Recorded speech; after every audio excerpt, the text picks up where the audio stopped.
And at that time it came to be that Yehuda left his brothers and turned aside to a man, an Adullamite, whose name was Hira. And Yehuda saw there a daughter of a certain Canaanite, whose name was Shua. And he took her and went into her. So she conceived and bore a son, and he called his name And she conceived again and bore a son, and she called his name Onan. And she conceived yet again and bore a son, and called his name Shelah. And he was at Kezib when she bore him. And Yehuda took a wife for his firstborn, and her name was Tamar.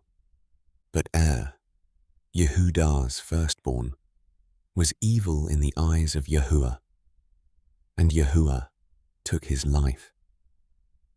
And Yehuda said to Onan, "Go into your brother's wife and marry her, and raise up an heir to your brother."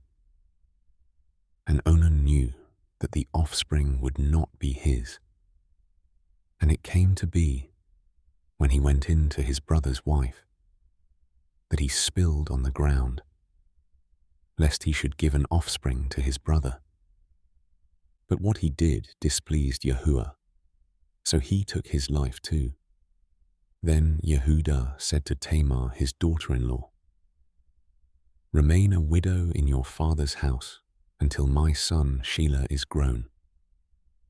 For he said, "Lest he also die as his brothers did." And Tamar went and dwelt in her father's house. And after a long time, the daughter of Shua, Yehuda's wife, died.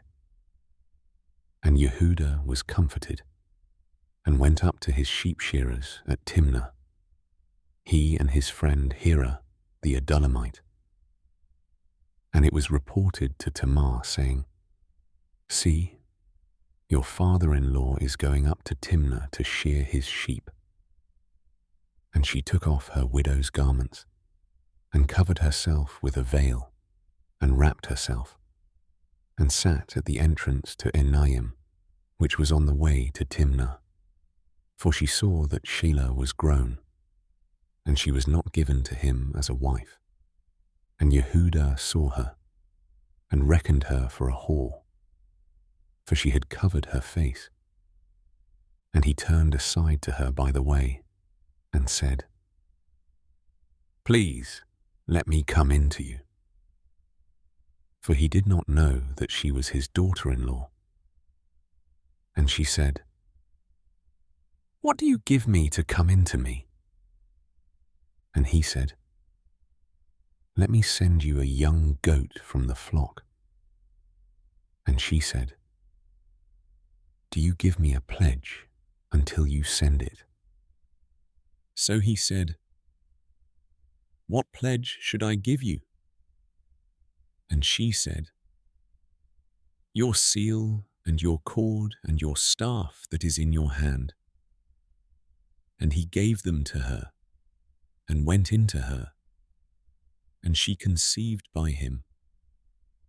And she arose, and went away, and removed her veil, and put on the garments of her widowhood. And Yehuda sent the young goat by the hand of his friend the Adullamite to receive his pledge from the woman's hand. But he did not find her. And he asked the men of that place, saying, "Where is the cult prostitute who was beside the way to Enaim?" And they said, "There was no cult prostitute in this place." And he returned to Yehuda and said, "I have not found her." And the men of the place also said, "There was no cult prostitute in this place." And Yehuda said, "Let her take them for herself, lest we become despised. For I sent this young goat, and you have not found her." And it came to be, about 3 new moons after, that Yehuda was informed, saying, Tamar your daughter-in-law has whored, and see, she has conceived by whoring.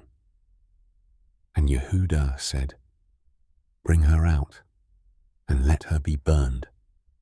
When she was brought out, she sent to her father-in-law, saying, By the man to whom these belong, I am pregnant.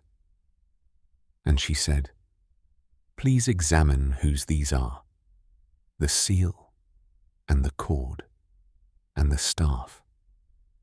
And Yehudah examined and said, She has been more righteous than I, because I did not give her to Shelah my son. And he never knew her again. And it came to be, at the time for giving birth, that see, twins were in her womb.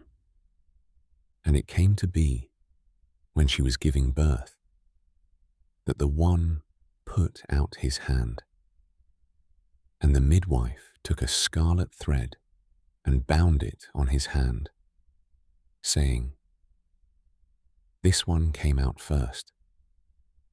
And it came to be, as he drew back his hand, that see, his brother came out. And she said, How did you break through? This breach be upon you. So his name was called Peretz. And afterward his brother came out who had the scarlet thread on his hand. So his name was called Zerah.